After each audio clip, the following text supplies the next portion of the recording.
Hi, I'm Kim. You're watching Kim Wilson TV. My channel is dedicated to helping victims of narcissistic abuse get free and stay free.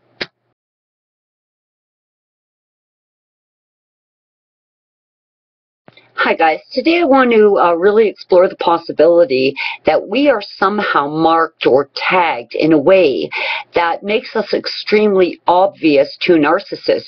Not that they just stumble upon us, but that they are actively seeking out a particular type of person and we just happen to be it.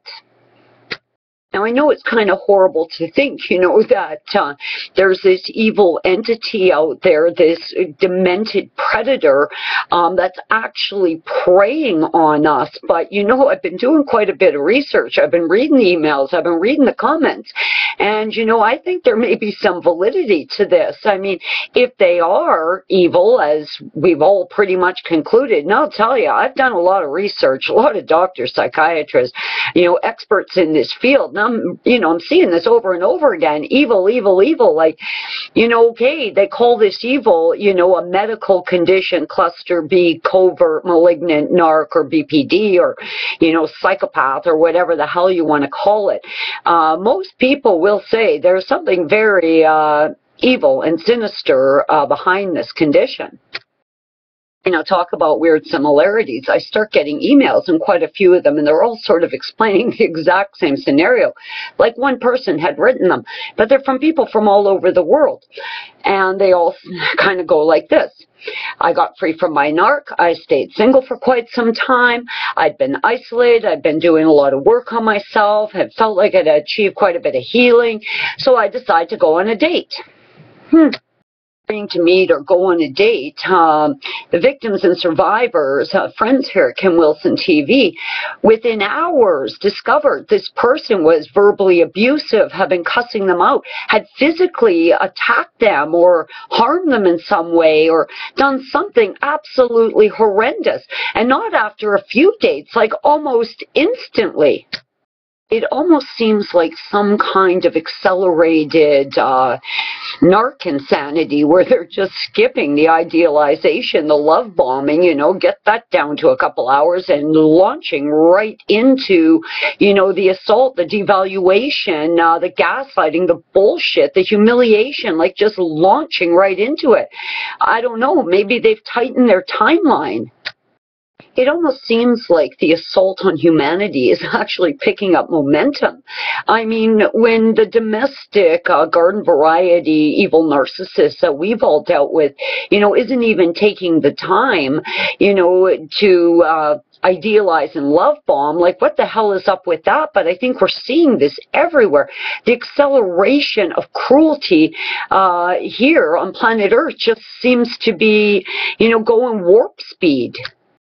I've absolutely come to believe beyond a question of a doubt that they are evil, absolutely evil. I absolutely have come to believe through research comments and getting to know you guys and, talking to other people in this field that they are absolutely targeting us. We are absolutely marked to them in some way. Now, if evil is accelerating, I strongly recommend that you really become cautious because an evil force's primary goal is always going to be to destroy, kill, humiliate, crush, murder, a good force. That's what that whole spiritual warfare is about. I think you're going to have to, before you agree to go on a date, just to protect yourself, for God's sakes, do a little research, creep them on social media, find out if they really work where they say they work, if they say they know someone that or have a similar acquaintance, for God's sakes, follow up and be very careful. And maybe don't meet them, by yourself for the first couple times. Suggest they bring a friend and you take a friend, and just don't be putting yourself in a dangerous situation. You can't be setting yourself up for harm, and if you don't do your research, I'm afraid you might seriously be getting targeted here with some very, very real intention by one of these fucking maniacs. It's just a very strange anomaly to me that people all over the world are experiencing this kind of first date abuse. It's kind of out of character for narcissists, so I'm not 100% sure what that entity is, but there's definitely a bit of a phenomena going on. Now, I know that you certainly don't want to spend the rest of your life alone, and God, none of us want to think that loving someone has become dangerous or unsafe. I mean, it's just one of the purest acts that a human, can exchange with another human being. Yet it's become a pretty slippery slope, for lack of another term. Given a second, I probably could have come up with something. But I mean, this does seem to be like a very, very real phenomena. So I just want to caution people. Do your research. We know full well that you just can't take somebody at face value. And there is an absolute phenomena going on where people end up in relationships, victims, survivors, empaths, way showers, healers, intuitives, earth angels, where they're just keep finding narcs again and finding narcs again. And people will ask me, why do I keep finding narcs? We're not finding narcs. Narcs are finding us. The fact that we may very well be targets for narcissists is only part of the picture. I think there's another part of the picture that's much, much bigger than that. I don't think that this knowledge should in any way deter anyone from finding real love or from truly expecting real love to come into your life, because we've been shown what narcissists look like. We know all the red flags. We know all the warning signs.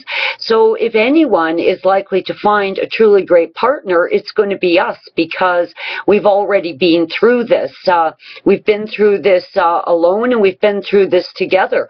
And I think as a team, we're pretty knowledged up. At this point, we should be able to spot red flags and know the warning signs. I think the other thing, too, is love will always find a way, and good things will always happen to good people. So I myself remaining very, very optimistic that love will come into my life, and I will find a really, really wonderful person to share my life with. And I hope you all share that same optimism. Life is full of miracles and love and wonderful things. And don't let your experience with a narcissist or the horrendously painful healing process to deter you from finding love, because love is certainly a very real possibility. Love will always find a way. I'm Kim. You're watching Kim Wilson TV. Peace be with you guys today. Love you lots.